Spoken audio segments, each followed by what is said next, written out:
Why? Tell us why has the Electoral Commission been given nearly £1 million to help it prepare for next year's European elections? There's a legal requirement on them to do so. They got the money from a committee normally chaired by the Speaker, John Bercow, in March this year. Yes, him. In March this year, although he wasn't at the meeting when the money was cleared, because the government's failed to get this EU withdrawal bill through the House of Commons. It's now been amended 15 times by peers. And that bill, if passed, would remove the requirement on the Commission to hold the election next year. Because it's been delayed, they have to plan as though it might happen. And that's why they've asked for the money. That's why they've been given the money. And that's why they tell the Telegraph this morning that they need the money in the unlikely event that we have to go ahead with the elections. And that's why a lot of people, like you probably, Nigel, and other Eurosceptics, are concerned it's a secret plan to keep us in the EU, just to hold the elections. Don't forget that the elections are held in May next year, and we're leaving in March. Yes, May 23rd to 26th is the timetabling for those elections next year. That's right. But I guess you can't really be surprised, in a sense, Chris Hope, can you, that people are getting a bit suspicious? I mean, every single red line we appear to have laid down, we've bent a bit. We've heard in the last 8-10 days that the Prime Minister now wants transition to go on until about 2023. I mean, a lot of people are asking, is this actually going to happen? I think there's an increasing doubt that, I think the chance of leaving without a deal is increasing, because I think that the EU is so intransigent on any of the offers that this government puts forward to them. On the Irish borders being used as a way to kibosh any other deals about trade or anything at all. This difficult issue we have to resolve, because it's so balanced that it's very hard to put anything in writing about it as well. So I increasingly concerned, I think, we leave with no deal at all. Well, but if we leave with no deal at all, that will mean that the Prime Minister would need the House of Commons to sanction that. And that's what they are concerned they can't get. Of course, if the offer is a bad deal or no deal, if the bad deal is bad enough, they might vote for no deal, don't forget. And don't forget, 8% of MPs voted in favour of leaving the European Union with the Article 50 bill, and thank goodness for Gina Miller, for a lot of Eurosceptics. Yeah, but I mean, surely if the House of Commons was faced with a no deal, given that so many of them still support the European Union, wouldn't they vote for an amendment on a second referendum? Yes, they might well do, and then of course that might involve delaying Article 50, delaying leaving. Well, this is what I'm coming to. Vote next spring. This is what I'm coming to, because already I hear the argument in Brussels, oh, well, Nigel, there's no point leaving. You may as well delay leaving until transition ends. After all, otherwise, you'd be effectively still part of the European Union single market and customs union, but you wouldn't have any representation and you wouldn't have a voice. So is it now a realistic possibility, not probability, but possibility, that Article 50 could get delayed from March 29th next year?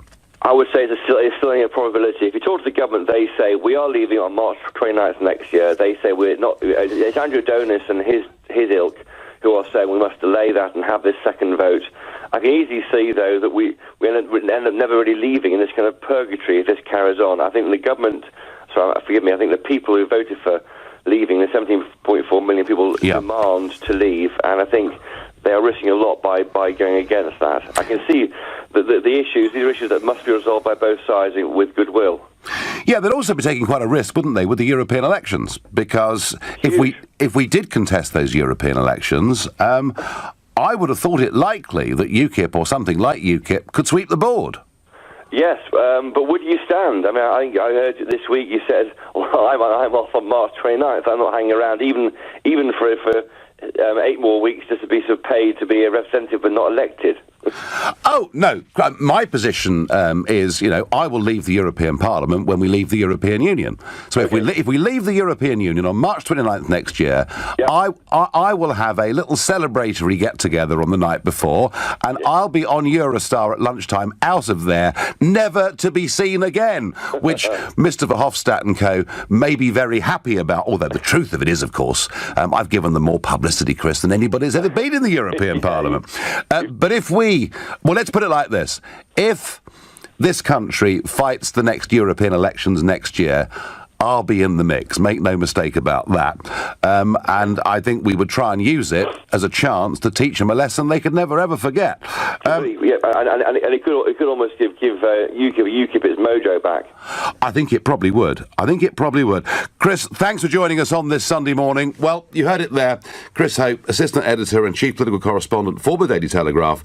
And the point he's making, and it is a valid one, is that because the EU withdrawal bill has not yet gone through the House of Commons, the Electoral Commission have to plan for the future. Until they're told we're not contesting the European elections, they have to make a contingency plan. Pity, isn't it? David Cameron and George Osborne didn't make a contingency plan for us voting to leave in the referendum, but hey-ho. So, let me ask you, let's debate this. Do you think we're leaving on March the 29th, 2019? And if you do, then you better ring me up and reassure me, because I'm getting a bit worried. Call 0345 6060 973 and tell me, Nigel, there's nothing to worry about. Theresa is on top of the whole thing. Or maybe you think, actually, there's a great big conspiracy going on here amongst our political elites, and the truth of it is actually there are many in the cabinet that are part of it. Then text to 84850. Or maybe, as I say, you just think this is just sensible planning and we shouldn't get too alarmed, in which case tweet using the hashtag Farage and LBC at LBC. And of course, watch us on Facebook. We're live from London. Comment there too. Bill is calling me from Exmouth in Devon, and he's a first-time caller to this show. Good morning, Bill. Good morning, Sir Nigel. How are you, my dear fellow? I'm all right, but I have to say, do you know what, Bill? Every story that comes out, whether it's transition should now go on to 2023, whether it's the Prime Minister begging for us to be let in to all sorts of deals like the European arrest warrant, just every single utterance I hear, Bill, I just shake my head. Joe, I totally agree with you. I think from the day the referendum was called and Cameron actually made it quite clear that we were not to do any feasibility planning for a possible vote, I think the establishment, I suspect most of the civil service don't want us to leave because they gold plate everything Europe ever says. And quite honestly, I think that our society is actually being diluted to a position whereby there will be a second referendum and Europe are simply flooding European people who will vote for either a readmittance into Europe or we will never leave, because all they're simply doing is they're simply kicking the can up the road for one day where transition will be no leave situation ever. Well, EU Citizens Bill did not have a vote, of course, in the last referendum, and nor should they if there's ever another one. But that doesn't mean they won't change the law, will they? No, it doesn't mean anything. Europe will do anything. Look how many times the Irish have had referendums. Yep. Although I suspect, Bill, they won't be asked to vote on the abortion issue again. But hey, you never know. But what I'm actually saying is, though, Europe doesn't take no for an answer, and it'll come back until they will wear us all down. And within 25 years' time, we'll probably be going back to Europe because the demographic of this country will have changed. And this is what this is all about, really, isn't it? Well, we may be saved, Bill. We may be saved by the Italians. The Italians may blow the whole thing up anyway, and there may be no European Union to rejoin. I don't know. No. The whole thing is, we are not being led by a prudent British government, and they are being backed by a neoliberalist in the civil service to stop us leaving. This is profoundly undemocratic. If you didn't want us to leave, then you shouldn't have given us a referendum. And be careful for what you wish for, because people do not want to be controlled by a German state. It's a greater German state. Why is it that American taxpayers can sue BMW, Volkswagen for forcing sort of emission rules, and we're not allowed to do it because the Germans don't like it? Well, Bill, in the end, though, Bill, don't you think that the way our political class are behaving is actually going to add to the number of people who think leaving is the right thing? I hope you're right. I feel I am, but I don't know for certain, Bill. I don't know. None of us do. Bill, from Exmouth in Devon, thank you. And Bill, very cynical, very worried about all of this, and I'm guessing he's not alone this morning. You're listening to the Sunday edition of the Nigel Farage Show, exclusive in LBC, and it's now 10:15. Well, long-time Sunday Telegraph readers may well have sat down this morning, having seen a bit of lightning overnight and about to tuck into the eggs and bacon, and they see the headline, Eurosceptics fear secret plot to stay in the EU, as we learn that the Electoral Commission have been granted £829,000 to prepare for us fighting the next set of European parliamentary elections, which take place 8 weeks after we're supposed to leave the European Union. Now, Chris Hope was on with us from a Telegraph explaining that because the government's European withdrawal bill has not yet gone through the House of Commons, this is something they have to do. They're making a contingency plan. But, you know, we keep hearing, don't we, that we're going to be delayed on transition, perhaps until 2023. We've already agreed to give away a huge amount of money, nearly 40 billion, as part of a leaving fee. And, of course, there was the backstop position that Theresa May agreed to in December because she can't satisfy Monsieur Barnier over the Northern Irish border, and that backstop position suggests that we would stay in full regulatory alignment with the European Union, which of course leads the Blairs and the Cleggs and the Adonises and the Alistair Campbells to say, well, what's the point of leaving if we're still actually part of it, but we don't have a say? So we've got a government in some trouble. We will have a European Union withdrawal bill coming back into the House of Commons, looking, of course, particularly at those amendments that we saw from the House of Lords. That is all going to happen sometime in the middle of June. That's the best guess we've got at the moment. But I'm asking you, do you think we're leaving on March the 29th next year? I've always said we'll be leaving. I've got no doubts we'll be leaving, but I'm beginning to become a little worried. What do you think? What does Keith think in Stoke Newington? Good morning, Keith. Yes, Nigel, good morning. Yes, Magna Carta says the people are allowed to rise up for a legal demonstration. This EU situation is getting totally ridiculous. All the leaders need to go down to Parliament. We need to arrest these Remainers, throw them in jail for treason, because the people have made the decision and they've got no right to take the decision away from the people just for their own benefit. And that's what you've got to do, because it's getting totally ridiculous. Now, treason, Keith, would be acting against the state itself, wouldn't it? Sorry, Nigel, my throat. Sorry, big pardon. No, I'm just saying that I couldn't hear you. You know, you used the word treason. It's incredibly strong. Yeah. It is an incredibly powerful, emotive word, but it means somebody or some groups of people acting against the interests of the state itself. I mean, I'm quite certain if we had Lord Adonis on, he would tell us it's actually, in fact, in the interests of the state that we stay in the European Union.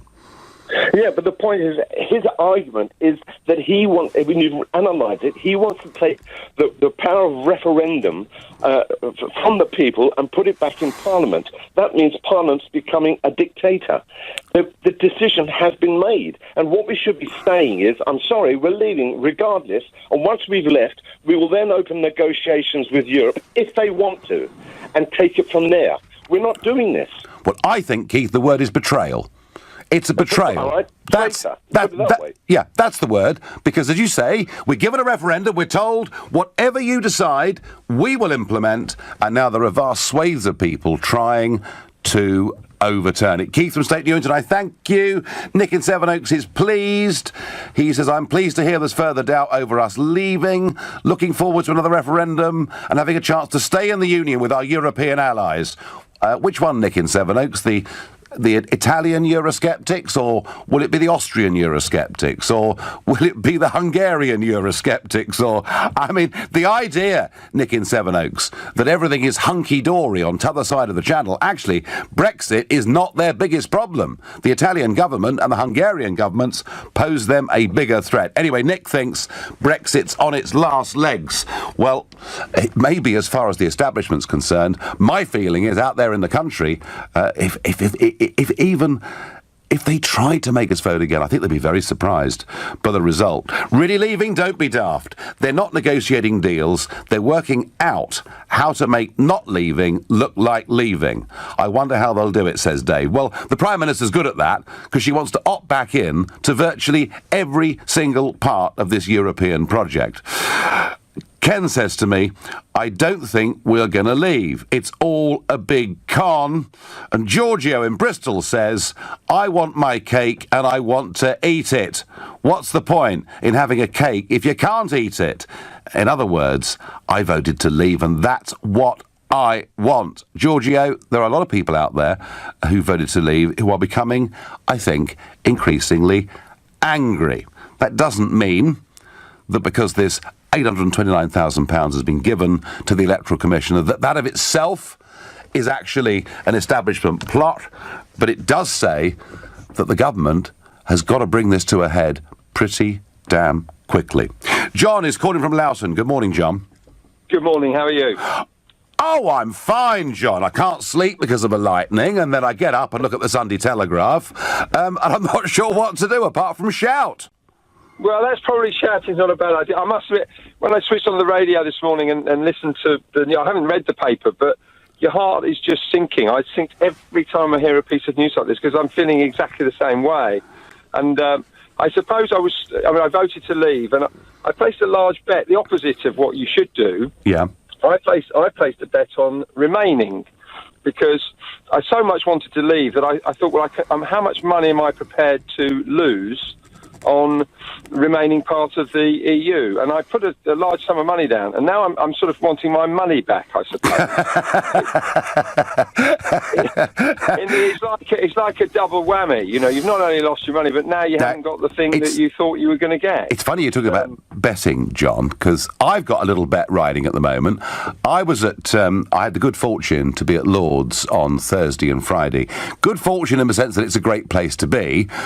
England's cricket performance, pretty lamentable, it has to be said. But I do have a bet on Joss Butler reaching 100, and I've got the bet at 7-1, and he's 66 not out overnight. So I'm keeping my fingers crossed on that one. But I tell you what, though, John, if he's out with fewer than 100, there's no chance of me ever asking for a rerun, is there?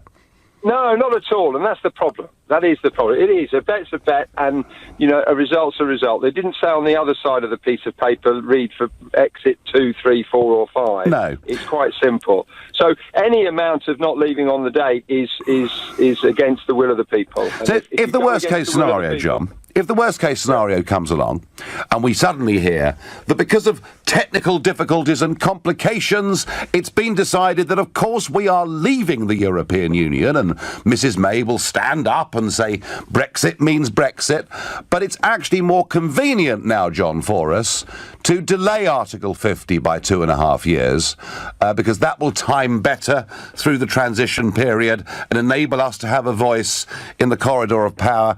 How would you feel at that moment? Well, I feel I'd bring some sort of bizarre Animal Farm book where all animals are equal, and then you go on to say why you're not for the next period of time. So I think we'd be totally 100% cheated. And would your instinct, John, be just to give up and say, to hell with all of it and walk away, or would your instinct be to fight?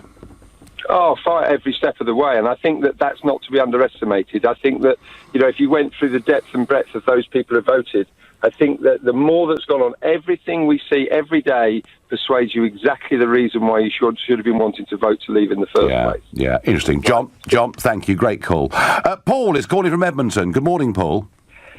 Good morning. It's a pleasure to speak to you. I think our politicians in the past have signed us up to something that is going to be virtually impossible to get out of. Is it like sort of Hotel California? You can check out, but you can't leave. That's right. Yeah, I mean, I remember the wine mountains, the butter mountains, and the phases of this EU.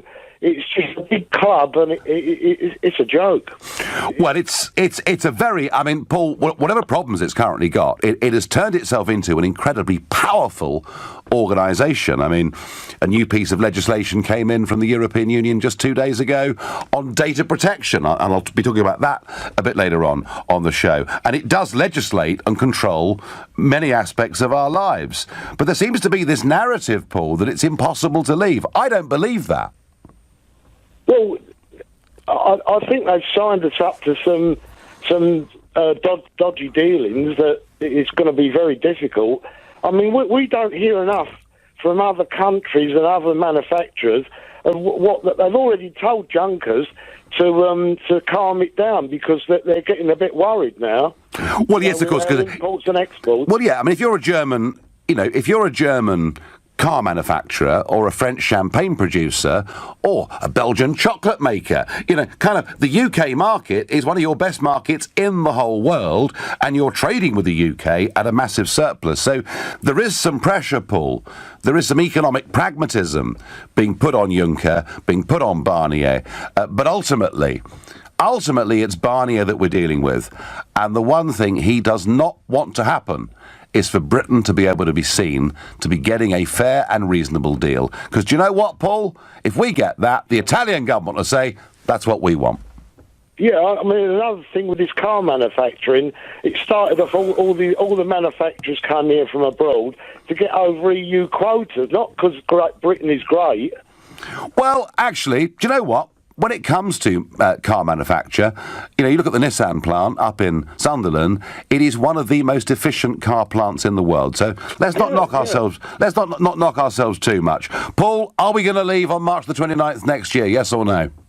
I hope so, but I don't. It's looking dodgy. I reckon there'll be a transition period of about 100 years. Right. Well, that was so bad I had to laugh. Thank you, Paul. Oh dear, oh dear. You're listening to the Sunday edition of the Nigel Farage Show, exclusive in LBC. It is now 10:30. And is there a plot to stop Brexit from happening? And I asked that on the back of the fact that the Electoral Commission had been granted £829,000 to prepare to get ready to organise the European elections at the end of May next year, 8 weeks after we're supposed to have left. Are we really leaving?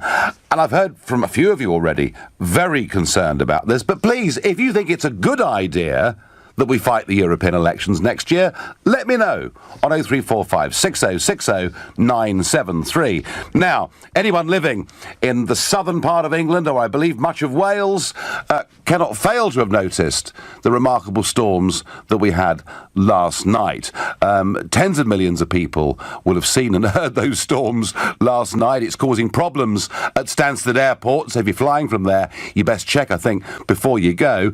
To talk us through it all, we of course have our legendary weatherman, John Ketley. Good morning, John. Yes, good morning, Nigel. Morning. So, I was in bed, I was kind of half asleep, and I actually thought that the electricity sort of box had blown up because it was flash, flash, flash.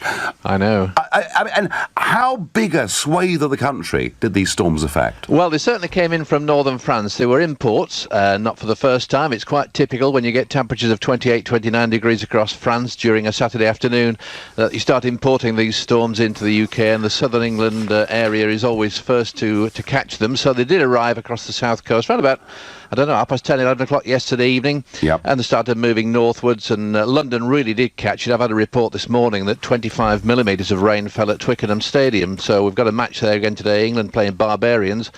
But sometimes it's quite welcome, that rain. But the thunderstorms are a much more serious event, as you quite realise. And there were said to be 15,000 lightning strikes across the country last night, and London certainly copped a lot of them. Since then, the storms have moved and weakened somewhat across the Midlands up into North Wales, and more storms now are gathering across the Bristol area. So I don't think we're finished with it yet. No. And, John, lightning. I mean, I always thought there was a difference between sheet lightning and fork lightning. I mean, because what I could see last night were big and simultaneously lots of flashes across the sky. Yeah. So I mean, have we ever had as many lightning flashes as we saw last night? Well, we probably have. I'm not the expert on that. I'm not out there counting them.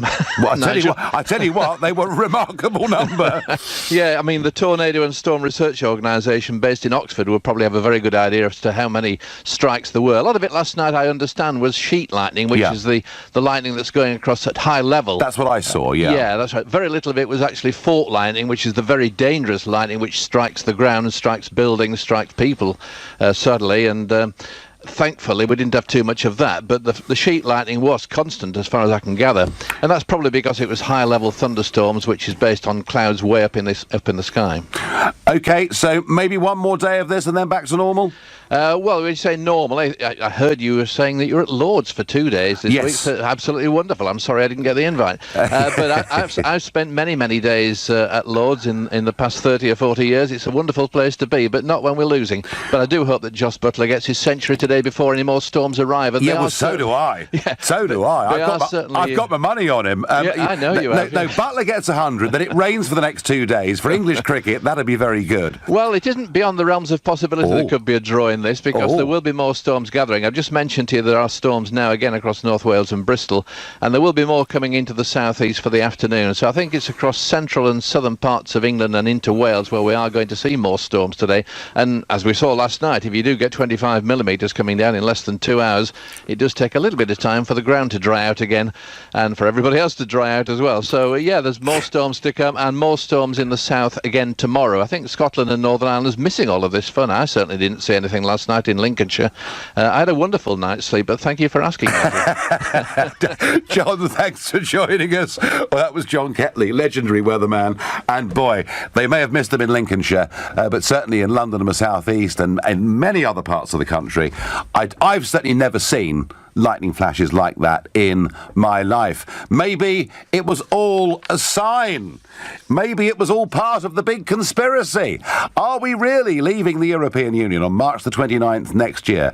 All the way through this, I have thought, whatever concessions Theresa May makes, and I thought, even wanting a transition period was ridiculous. Being prepared to give away up to 40 billion, frankly, unnecessary. I've been unhappy with all of it. But I felt all the way through that maybe those concessions were being made, and the reason was just to get us over the line on March the 29th next year so that we actually left the European treaties. And I still think we'll leave on March the 29th next year, because if we don't, there'll be huge public anger. But I have to say, even I begin to have my doubts.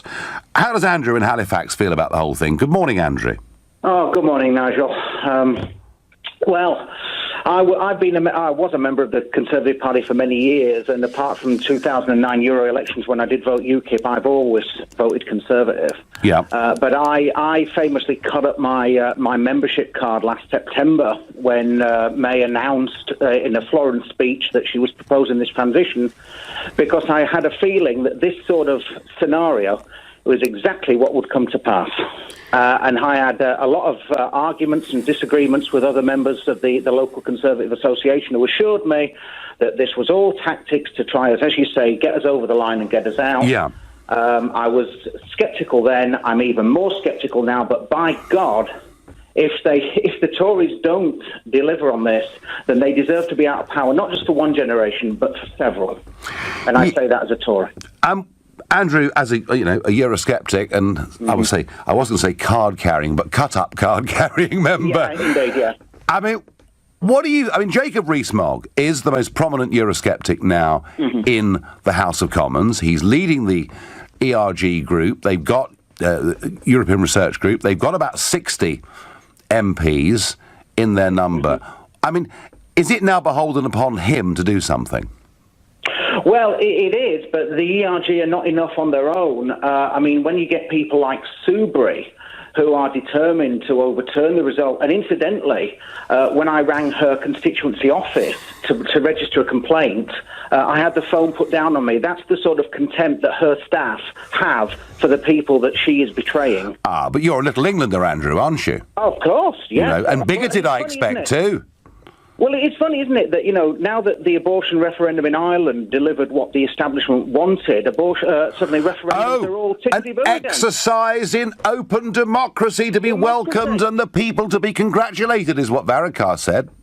Yeah, exactly. But when it doesn't go the way they want, or the way they think that it's going to go, suddenly we're Little Englanders and we're bigots and we're xenophobes and we're thick and we're provincial and everything else. And I am utterly, utterly sick and tired. At the moment, living in this country stinks. Well, Andrew, are we going to leave on March the 29th next year? Are we going to creep over the line?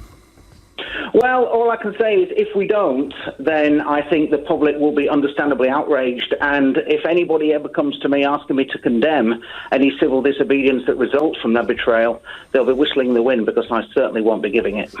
OK, Andrew. Well, I, of course, can't condone anything like that, you all understand. I've got the answer I want now on SMS. Good morning, Nigel. The rumbling in the night was the sound of anger of the British public at being sold down the river by the people in authority in this country. I hope somebody would say that in response.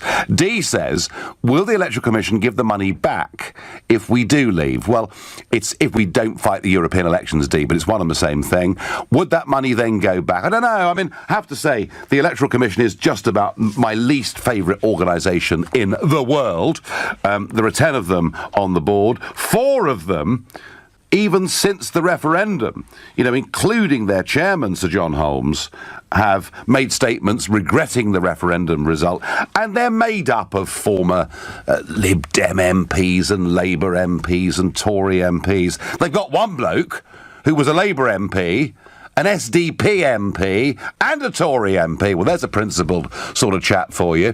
And I've fought the Electoral Commission all the way to the Supreme Court. They did their damnedest to bankrupt UKIP. They didn't quite succeed in doing it. And they even allowed, in the last European elections, a party to stand with a name and a slogan that was so close to UKIP that 300,000 people mistakenly voted for it. So these people are not impartial. These people haven't cleaned up British politics. These people have been, frankly, a complete disgrace. Jim is feeling down on Twitter. He says, I really don't think we will leave. All these changes and constant bemoaning has made it pointless. And Tina says, if they force a second referendum, then the only question on the ballot should be deal or no deal. And no deal means we leave without one. The Leave Remain argument has been dealt with and decided. Tina, it may have been dealt with and decided as far as you're concerned. It may have been dealt with and decided as far as about 70% of the country are concerned, who just want the government to simply get on with it. But I'm afraid it is not a settled issue for our political classes, or at least for too many of them. You're listening to the Sunday edition of the Nigel Farage Show, exclusive in LBC. It is now 10:45. Brexit means Brexit. No deal is better than a bad deal. We will leave the single market, the customs union, and we will leave the European Union on March the 29th, 2019. Not my words, but Theresa May's words.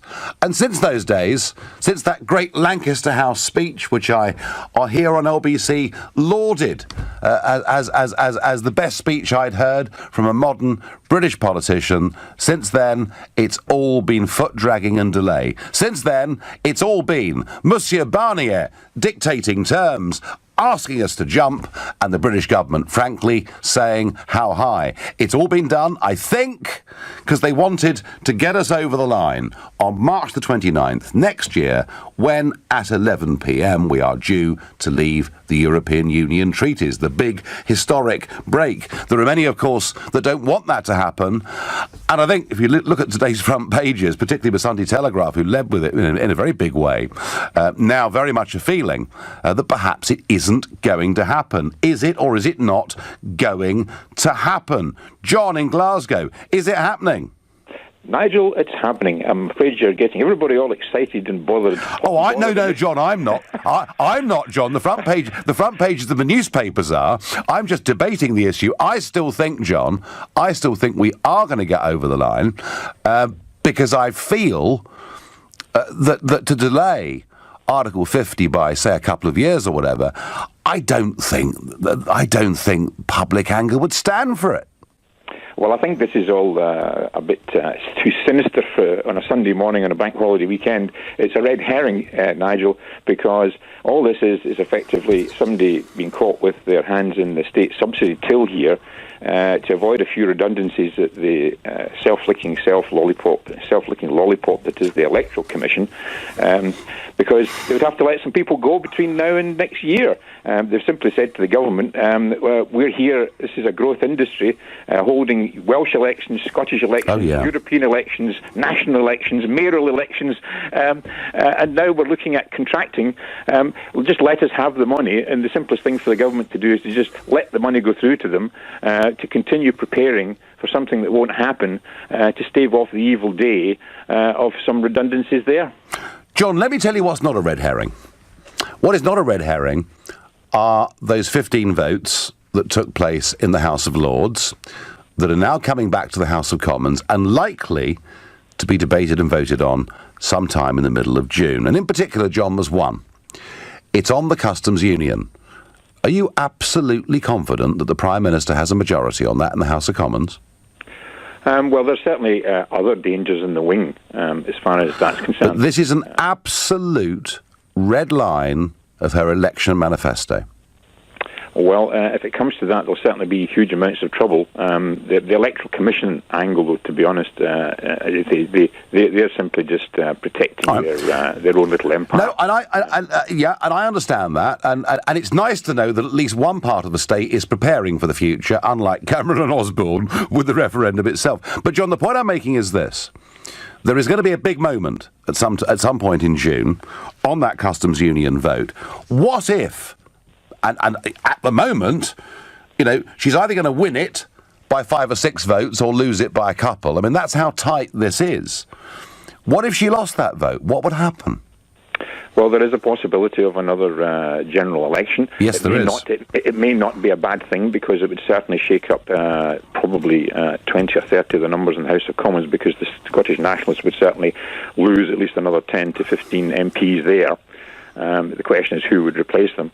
But that would certainly shake the pack up somewhat.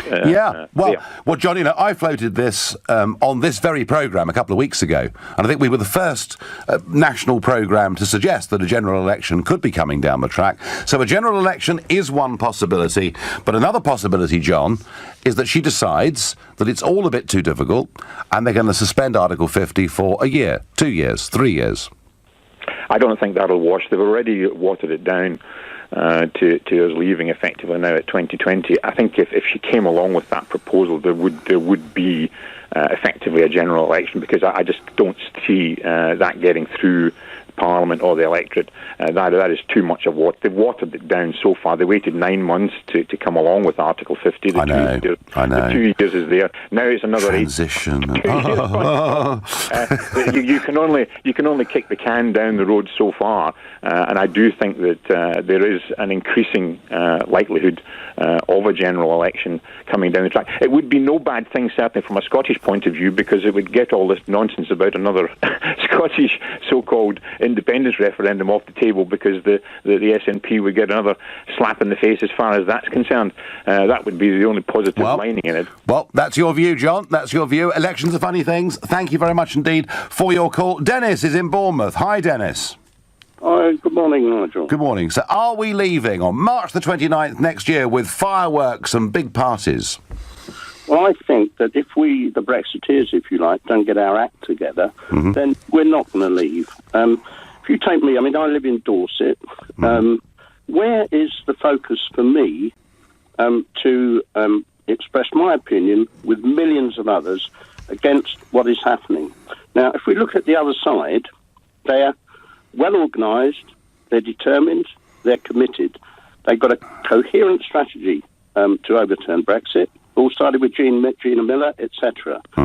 Unless we achieve a coordinated response, this is the Brexiteers, then Brexit is dead in the water, in my opinion. Difficult, though, to be coordinated, isn't it? I mean, I remember, Dennis, back in the run-up to the referendum and the referendum itself, spending, well, I wish I hadn't bothered, but spending countless hours to try and get everyone to work together under the same umbrella to cooperate. But the Tory Brexiteers didn't really want to work with anybody. It's not easy, is it? Well, that is a mistake. I think that's a mistake that Rees-Mogg is making. I spoke to Rees-Mogg on your programme. He sees it as a conservative issue. This is not a Conservative issue. This is a national issue.